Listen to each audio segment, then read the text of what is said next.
Hello, everyone, and welcome to Spill the RT episode 90. I'm an old man here with Josh. Hi, Josh. How are you? I still have enough fingers. Excellent. 90. Almost. I know. You've I done know. it. We haven't done it yet. We're not at the centenary. No. If you're watching this, that means we've done it. So guess what? We did it. Ha We did ha. it. Ha, ha, ha, ha, ha. Excellent. So, Josh, we have a fabulous guest all the way from your side of the world in just a few moments who's going to come on and join us. But until we do so, would you like to give us the lowdown on what it is we're talking about this week? Certainly. This week, the Bayeux Tapestry has returned to England. Aren't we all so glad? A $3.8 million lightsaber. Who knew? AI has decided on the greatest living artist list. The Dutch police have seized a 4-pound MDA garden gnome. I love that one. And a Guerrilla Girl comes out. All that and a brand new guest are up next as we spill the art tea. Welcome to episode 90. Hey. Oh my goodness. I mean, you've had some like nice little anecdotes to the titles of those, so I'm interested to know all of what they are. But we shall find that out very soon. Shall we bring on our guest?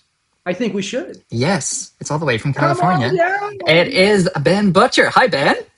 Hello, how are you guys doing? Hello, Ben. You are here at our 90th episode, so that's a whoop here. But also, you're also showing us a before and after version of when we did episode 1 versus when we did episode 90. Because Ben, Josh's beard was your color 90 episodes ago. That's I have true. no doubt. And Amo is reverse aging, so he actually was a 55-year-old man. I was. There you And go. because now, That's the way we all want to do it. Now, what am I now, Josh? What am I now? Yes, to finish that sentence. a very young lad. How's I'm a that? I'm a 19-year-old twink, innit? I'm glad you said it. I Oh. did not say that, so I am good. Live, laugh, love, baby. I'm full of the energy today. All the beams are happening. I would say there are a number of 55-year-old men that might be looking at you now and saying, Yeah. I was told I was like 26 the other day, so I'll take that, but I'm not. I'm in my 30s, so plasticity is still in play. It is. Very good. Well, Ben, about you. what? No, I'm far more interested in his routine, Amonn's routine, and how he stays young. This is It's what Dr. I'm looking Hauschka. Shout out to Dr. Hauschka. Oh, yeah. Yep. Gotta love a bit of Dr. Hauschka. That's all. And I just, that's it. If you do it one more time, they might give us a sponsorship. I know, right? I mean, if they would, that'd be great. They're not cheap. Yeah. Anywho, we have a show to get on with. So, Josh, to the first story we go. Ben, you're a visual guy. Do you know about the Bayeux Tapestry and the history of the Bayeux Tapestry? I do. I don't know the whole history of it. I do know of it. So yes. So recounts the origin story of England, right? But it's been in France for like 1,000 years.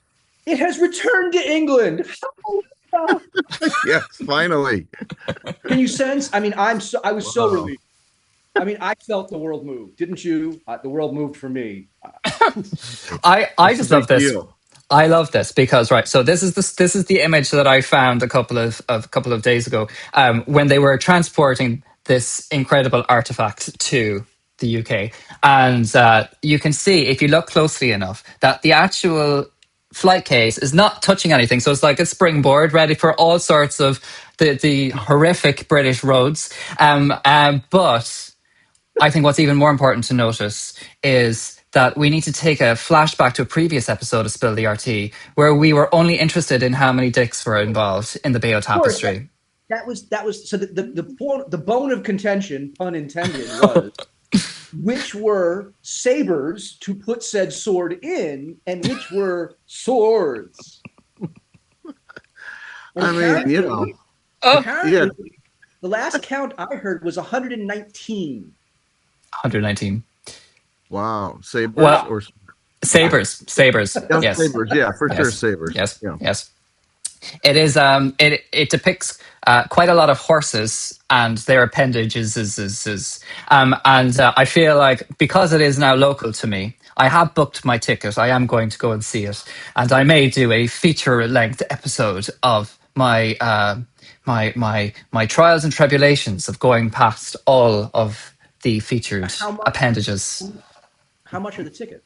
How much the tickets? I got mine for free because my I husband is know. I know a you got member yours. of the British Museum. So If someone had to buy them, how much would they have to pay? £36. Oh. Yeah, I'm good. I'm good. £36. Yeah, you know what? I can You, count from here. I'm good. that's okay. Well, no, you won't have to, because if you join us and Spill the RT little featured edition, you'll get to see it live up close with a camera. But do you know how much Nice. money they spent on between the insurance and the transport here? It's like 10, 15 million dollars at a minimum to move this thing.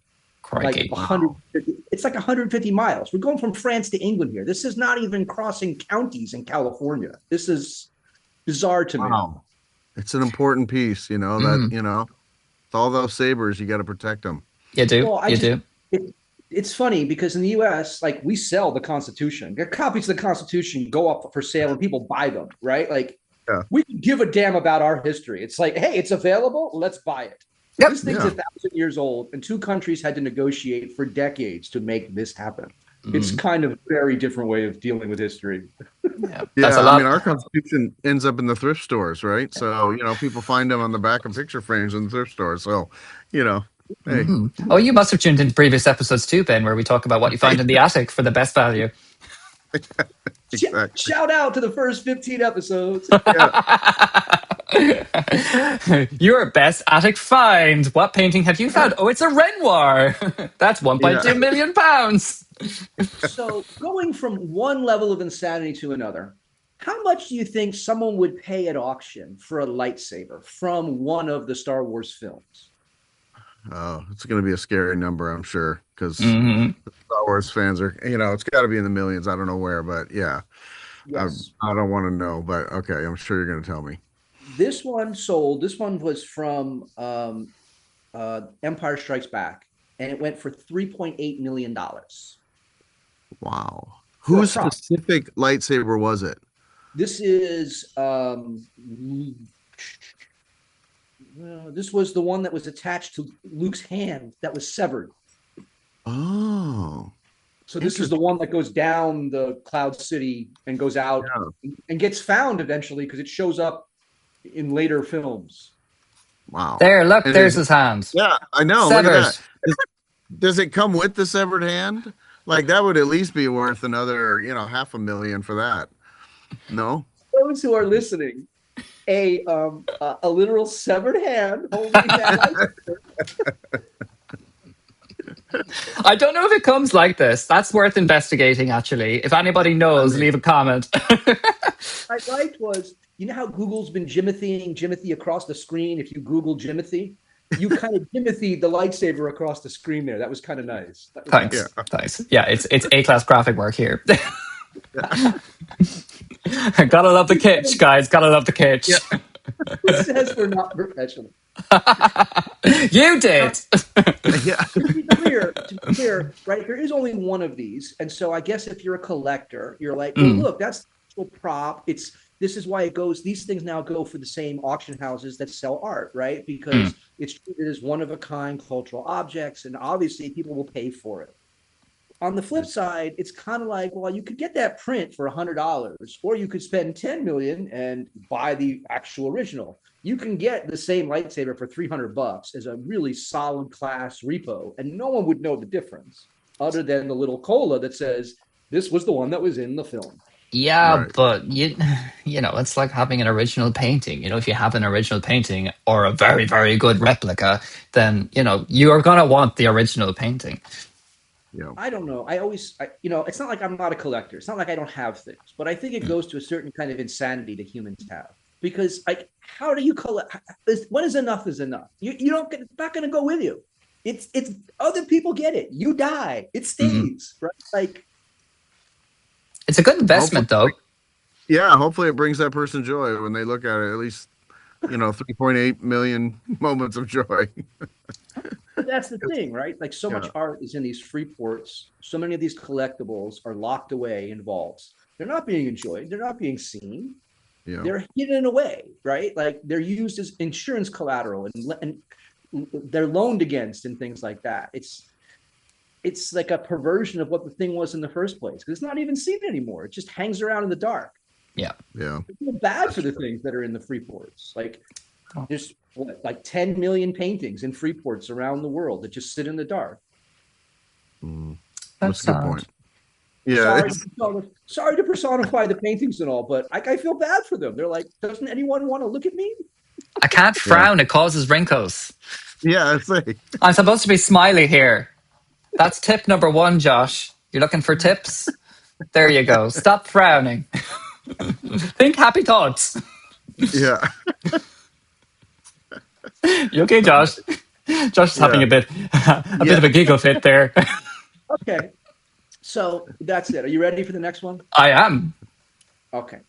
So if you were to ask Google, like, who are the best living artists? Mm-hmm. What do you think it would suggest? Who do you think it'd be like, here's who we need? And how would it make that decision? Because I came across someone who did this and they shot a video of it.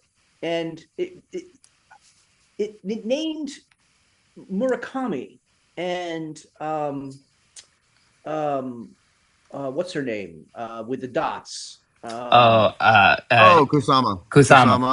Kusama as the greatest living artists. And like maybe they're the most well known, but does that make you the greatest? That was the kind of the key thing. Like it was a list of like I think artist names that people would recognize. Ai Weiwei, Murakami, like, but like it's not real like depth of art. It's just kind of like this seems like what people are talking about. So I'll name these as the best of the best. I challenged the video. I was like, okay, right. So I'm going to just search the same thing through a different AI bot and also through Gemini and through Claude. And so this is the list. If you see here on the screen, I got a strong top 10 of living artists because it was the same. The prompt was the greatest living visual artists was what they had asked. Yeah, but one of them was dead. So yes, this was done. I was gonna say a month ago we'd be okay with this exactly. list, right? So poor David has no longer with us on this planet. That's another two. But so they're just flying off like flies. This list is actually not that far off in my mind. I don't think this is that far off. This strong top 10. Now the one you were talking about earlier, I mean, maybe not.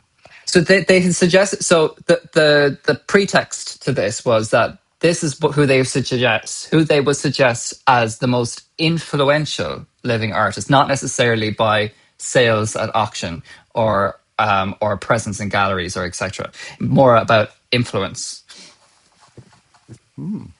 Yeah. So, yeah. I don't know if you agree. I mean, the only one that might be missing, Jeff Koons might be a good big Jeff Koons. Just in terms of influence, I think that one could be on here, but that's not a bad list, honestly. No. Again, to me, it goes back to it's not so much about quality of work per se. It's more about brand presence in the world. Yeah. Right? Because the average person probably knows Kusama and Murakami more than they know anything that's on that list. Well, yeah, because of how prolific they are. Because it's been how it propagates, right? Yeah. Like, some artists are much more amenable by what they do to social media propagation and to being experiences and for people wanting to have their pictures taken around them and with their work. And other people aren't. Right? Absolutely. Like, if you're doing land art in the desert for 30 years, if you're Holzer and you literally are out with just digging dirt, miles and miles of dirt for 30 years, and you don't talk to nobody, there's no pictures allowed, not exactly social media virality material there. And then you only allow a dozen people on a day, even once you finally open it after, you know what I mean? Like that's a practice that's much more insular. Yeah. And other people, like, I mean, the question about someone like Kusama is like how much she's actually aware of what's happening, given that not only she's in a mental facility, but she's now like in her late 80s, early 90s. So the faculties there of licensing deals. Yeah, well, like I say, that exactly is like, if she didn't have those brands collaborations with the likes of Louis Vuitton, for example, like would she be as prominent a figure as It's what not she her. is? It's not Pardon? her though. Right? No, It's it's not on her. her. No, no. Somehow it's on her behalf. It's. Yeah, I just She think the has a whole good thing. PR team. yeah. The We need whole a good thing is PR about team. Yeah. You just it's need a more lot. dots. Just more dots around the screen. That's all. Hey, there you go. To me, it also is like a self-selecting cycle because the AI now is going to report on the story about what the AI said were the most influential, and then they get upped again in the search rank. Like it's this like Yeah, just strange, very strange. it is strange. It's funny, actually. I actually, not that I only realized that. I must have been very influenced by her myself. Look at the dots in her artwork, I was popping gonna around the say, look at place. that. Yeah, yeah. There you go, You don't Josh. even know it. I mean, you could if you're throwing Murakami, you could throw Cause in there too. I Like love Cause. Cause is Exactly. great, and he's like he oh, loves to throw a splash. So I love a or splash. Banksy. Banksy. Banksy. There's it. This could go a lot of different places. I actually like the influential better than greatest because I think greatest is almost impossible to indicate. But But it's also what you mean by influence, right? Because someone like Abramovich for performance artists Mm, is tremendously impactful, but the average person wouldn't have a clue who Abramovich is. no, right, or it wouldn't be all that. Like the other thing is, well, she's just not that. No, no, I won't say that. She is a desired taste. You know. Or I was yes, thinking about like because I do social practice, someone like Rick Reed and the stories of the soup in the gallery. Like to most Mm, people, it's just something that like they would never, huh? But for huge swaths of social practice artists, that is like the touchstone, the lodestone of mm, right.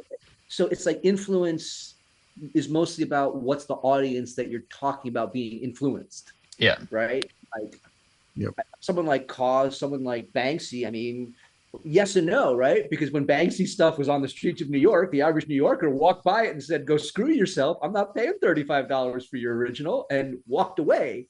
Right? That's the whole story of like, Hmm. without the right signage, no one pays attention.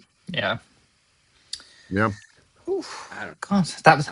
I, I was wondering where that story was going to go, and there you go. Very good. Excellent work. Yeah. so let me ask you this, Oh, Ben. How do you feel about garden gnomes? I am a fan of garden gnomes, but it's taken me to, as a kid, didn't really get it, but as an adult, I've appreciate them now. So, how would you feel about a 4 pound garden gnome made of MDMA? Wow, interesting. I don't know. Yeah, that's an interesting take. That's a little more scary than your average gnome. Wow. I'm just thinking like every time you go to your friend's house, you give the gnome a little lick and then you Hey, go into the house and you have a good time. The Dutch police seized a 4 pound pure MDMA garden gnome as part of a drug bust. This was not the only thing found at the location, but this was the funniest. what the gnome itself is the MDMA.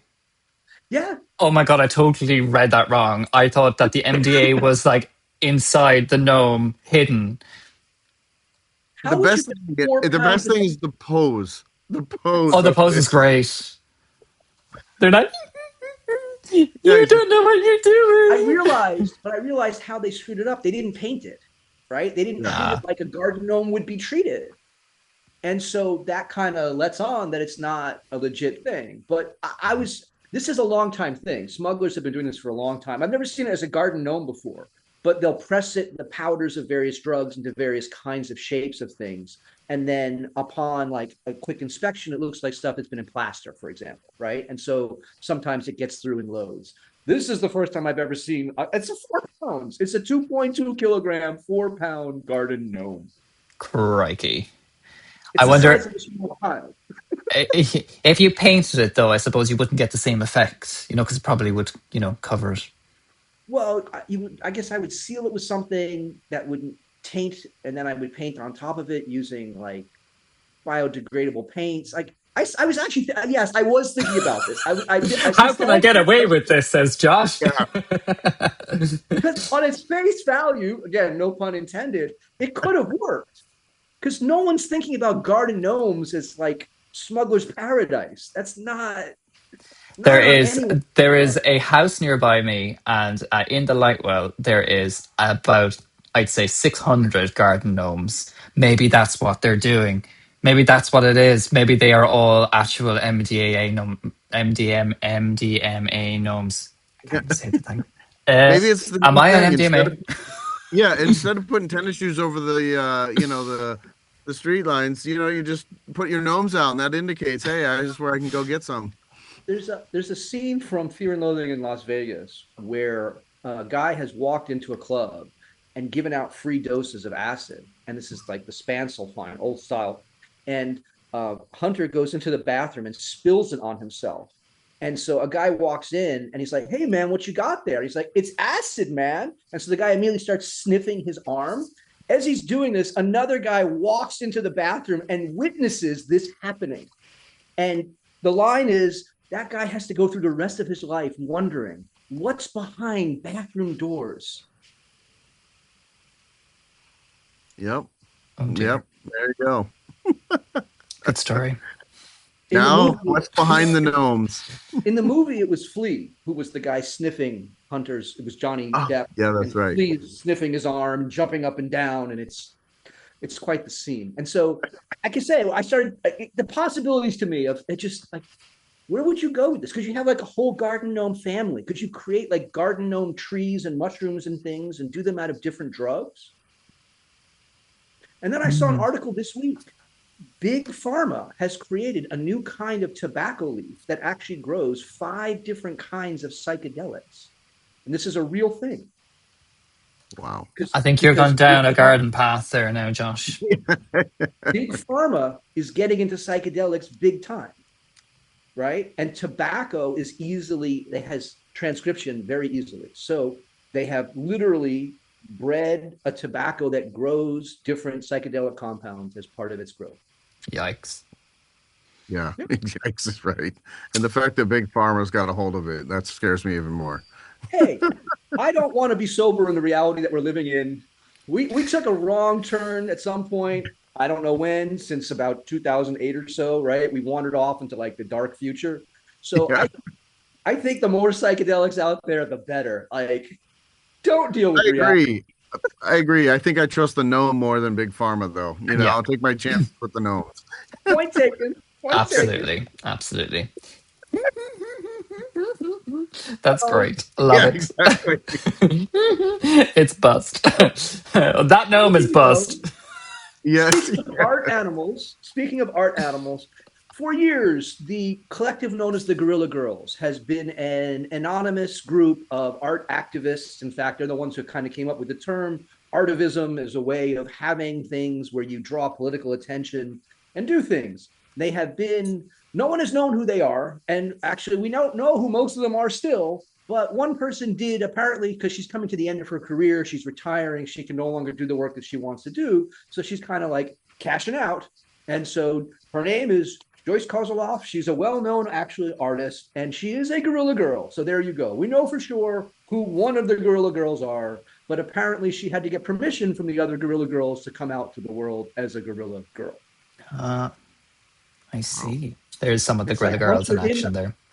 It's like blood in, blood out. Once you're in, you can't leave kind of thing, but I guess you can leave if they give you permission to go. I don't know.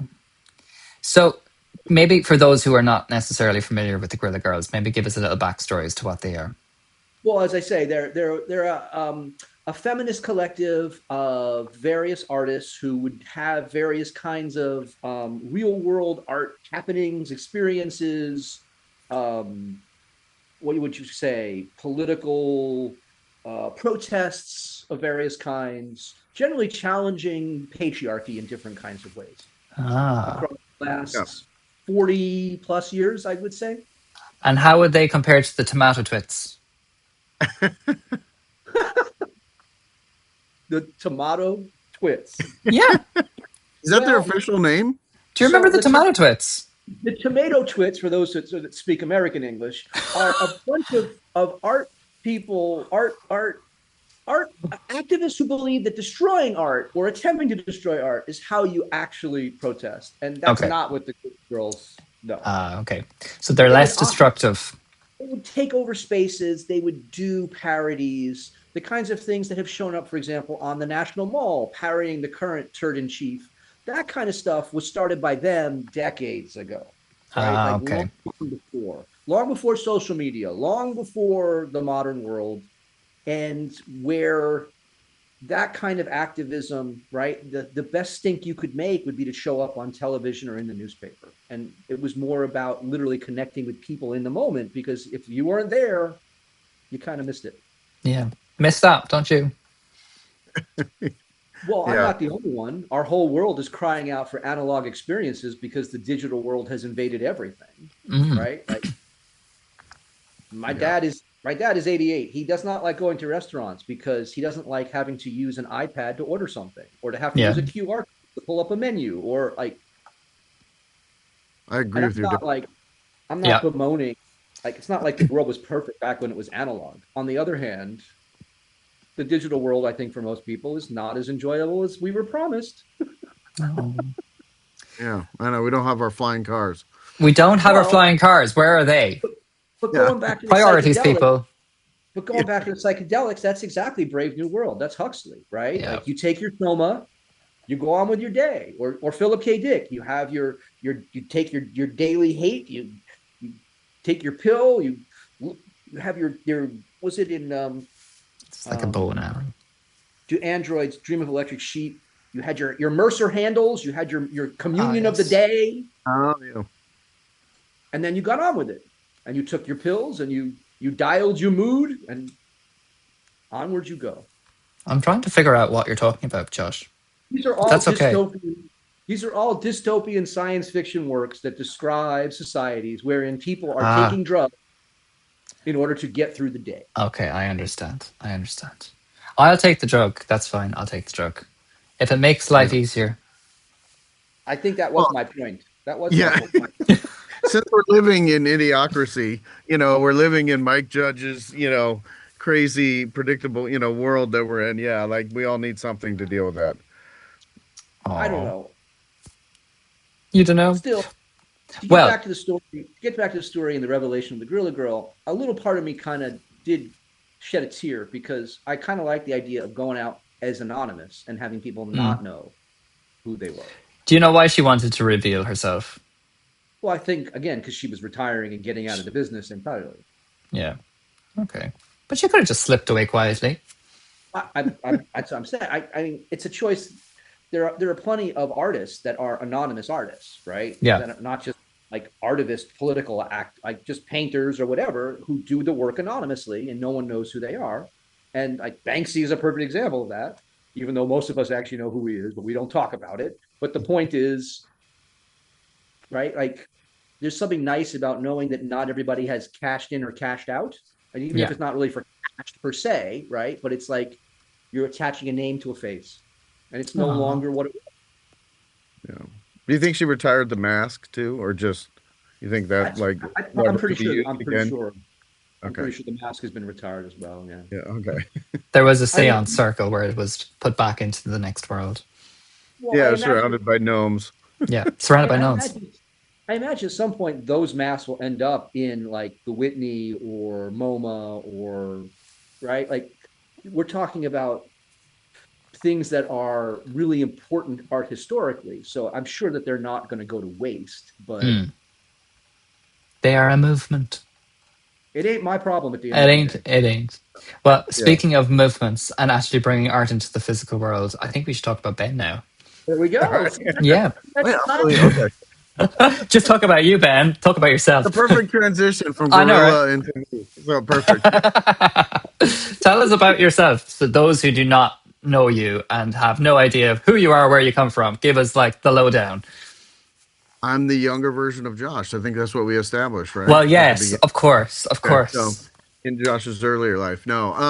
So I'm Ben Butcher. I am the CEO of a small little company called Kaleidos Creative, an artist-led company. So a lot of these stories really are very appropriate for what we're doing. And we are, just trying to go out in the world and put some new ideas and kind of get back to, the way we loved as artists to be creative, to put it out there and connect with people. So that's what we're trying to do through blind boxes and other form collectibles. Cool, cool. So, what kind of led you to that kind of part of your career to date? Like, how did you get there? I spent a lot of time in the big corporations, the Disneys, Pixar's, Funkos. I spent good 26 years doing that. And along the way, you just learn a bunch of things. And I got to a point where I thought, you know what, it'd be nice to go back to kind of the passion and the fire I had at the beginning, and what spurred that as an artist and as a creative person. And so, kind of pulled together some of the best artists I know, and just said, hey, let's give it a shot. Let's just try. Oh, Let's try to do something different. And most of us had worked with big licenses and brands that had been established. And I thought, you know what, let's try to do something where we're creating those brands, and see if we can't have a little fun doing it, and then hopefully be successful at some point. oh, amazing. And you were just at Comic Con last weekend, weren't you? Doing some promotional work for your new work. Yeah, I only went down for the day. I've been to Comic Con many times, and it's exhausting. So I just flew down for the day, which is nice. And then we had a panel where we talked about artist collaborations, and yeah, it was really great. We had a great response from artists. I think right now, we kind of hinted at it. The landscape for artists and creative people with all this digital change is, I think they're very starved for opportunity and people and recognition, and Mm. people kind of giving them platforms to be themselves and not be afraid or feel like they have to adjust to this new world, in Oh, a crazy way. So it was really good response. It was great. cool. How many people do you work with then? How you say you kind of have brought a collaboration of different artists together. How many are you working with? So we have 12 people total. I think 12, 13. I'm sure. Yeah, I can't even remember. But eight of us are artists. So it's a really artist led team. And then we have four people who really kind of do the rest of the work and help kind of make sure as artists, we stay on track and hit our deadlines. So yeah, Oh, it's a cool. really collective group. We're all kind of one voice, everyone can be seen. We put everyone's name out there. There's nothing hidden behind a corporate logo. Oh, fab. We have a little kind of a sneak preview that we were privileged to receive today. I'll just throw her up there on the screen for those who are visually in tune. Tell us about what's happening here. What's Yeah, so this cool? yeah, we have an artist on our team named Fig Cat, and she created these, and it's these RBF BFFs. It's exactly what you think it is. It's these characters with the same neutral expression, but all have much deeper, character behind them, and they're all kind of based off of that, high school kind of junior high phase. They got the big hoodies on. All the packaging and all the artwork has your composition notebooks, all the little, codes we all used to write when we actually did handwritten letters. I know that's crazy to think about, and Oh, handwritten notes that you folded in certain ways and passed around the classroom. Yeah, so this is our one of our newest one that's going to come out in a few months. So yeah, and these are bag charms, that you can put on where they have, some plush and vinyl and a good mix of stuff. Do you find that you're having people that are buying these as users or as collectors? I think it's a little bit of both. I think, with being like we have two different forms. We have obviously just the figurines, and then we have these, bag charms, which have really taken on a life because of Labubu and other things. But I think people again are wanting to be more expressive. I think, and really show more of who they are. I think we're mm. in a wonderful place, aside from all the crazy chaos around all that, where people do want to be able to share who they are with everyone. And I think so. I think some of these things, and I especially think this line with this specific theme and what this, I think a lot of people can relate to this. I think they will be using it to, have on their bags and let people know, hey, yeah, don't judge me by my cover. I love it. I love the vacant expression on these. That they're just great. Yeah, That's the RBF. You know Yeah. what it's the RBF? RBF part. So yeah, You get that part, Amo, I being in the do, I UK? do, I do, I do. The resting bitch face. Is that what you wanted me to I, say? Did you want me to say it, like I articulate it wanted out? you to say it, Okay, Zach. yeah, that's okay. Yeah, yeah. I have a constant resting bitch face when I'm not on the podcast. So yes, I'll send a picture. perfect. You haven't. We have another one. Two for the price of one. Look at this. We have Okay. this really cool one. Yeah, and this is the same artist, Fig Cat. She came up with this, and again, everyone, the dark and kind of, spooky world is just popular all year round. It just seems to be like Halloween's just taken over, and I think people just appreciate that side of it. Horror films are so big right now, and so many wonderful independent, films and things. So this is kind of her take on it. It's these little sorcerers. They're cats and dog skulls, and they all kind of tie back to different traits and things. And so similar bag charm. But yeah, there's a backstory for each of one of these. That's the other thing, we're really telling stories. So when we put our stuff out, the characters have stories, the worlds, we have little pamphlets where you can learn about these worlds. And it's really about, building these things that people can look at and connect to. And It's hopefully cool. it's more than just a transaction. Yeah. It feels like the story though has an afterlife as well, with the user, with the person who gets it. So it's kind of like how you can bring that forward too. I love that. Well, Yeah. artists have a difficult time finding ways to like monetize, and I'm always interested in people when you can find a way to like say, no, this is my crazy little world, and I'm gonna now give it to the world, right? Like that's how you do it. You don't Mm, step from your weirdness; you embrace it and go with it. literally love that. I Well, I was sorry, just Yeah. go on. because you said Halloween year round. I know someone else who does coloring books that are adult themed, Halloween, dark. I Yep. year round he's selling because people want it, they love it. And from his perspective, he's like, well, I make the pictures and then I get to sell them and I get to make as many copies as people will buy. It's like a form of Yeah. escapism, isn't it, though? It's like, you want to get lost into somewhere that's completely surreal. So, like, what better than something that's completely not real? 100%. When the world is at its worst, arts thrive the most for that Yeah. exact same reason, right? Yeah. It's You just take your escapism. psychedelics and you embrace your art. You gotta lick the gnome. Yeah, lick the gnome. Be a new t-shirt right there. You should make the shirt. I don't think we'd get away with it. I feel like they've taken No, that that's our new copyright. catchphrase. No way, man. Lick the Lick the gnome. gnome. Copyright pending. Yeah. Oh God, we'll create a If we line for come out you. with if we come out with some little gnomes, that look a little stoned, no pun intended, then yeah, you know where Credit they where came credit's from. due. Credit where credit's due. Oh, love that. Love that. We'll Oh just make dear. sure at least one's named Eamonn and one's Josh if we do it. I'll make sure that you're included. Thanks. Amo and Josh. Love Eamonn, it. yeah. Lick the gnome, people. So what's coming up for you, Ben? Have you got anything cool that's happening in the near future? For us, it's just trying to, we threw a wide net. We threw about 30 different lines out over the last year or so. And so what we're doing now is seeing which ones rise to the top, which ones people are really excited about. And we're trying to build worlds around those and kind of, give people an opportunity to dive deeper into them. So that's kind of the phase we're at now. And we're like only 2.5 years old. So That's we're really just getting going. exciting. Yeah, yeah. Yeah, it's really And exciting. how do people get a hold of these? Yeah, so you can go to our website, which is just kaleidoscreative.com. And then we're also on, yeah, boom, yeah, right there. Or you can go, like, we're on TikTok, we're on Instagram, which is just, at Kaleidos Creative.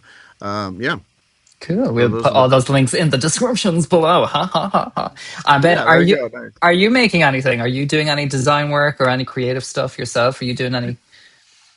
I am. That was the other fun part about coming back to this. I had gotten to a point where I was kind of in bigger roles and kind of had stepped away from the board Mm, for quite a bit. So yeah, I get to, when all these lines, we all contribute to, an even amount, like get our ideas across. And cool. yeah, so I'm working on some ideas and just different things that we're, doing. But yeah, I do get to still draw. I don't know how much longer, but yeah, get creative. I still, start with paper and pencil Cool. and yeah. Stay drawing, Ben. We need you to stay drawing. Yeah, Absolutely. exactly. Absolutely. And that's what we're saying to all of you at home, too, is stay drawing. Get your sketchbook out. Do some doodling.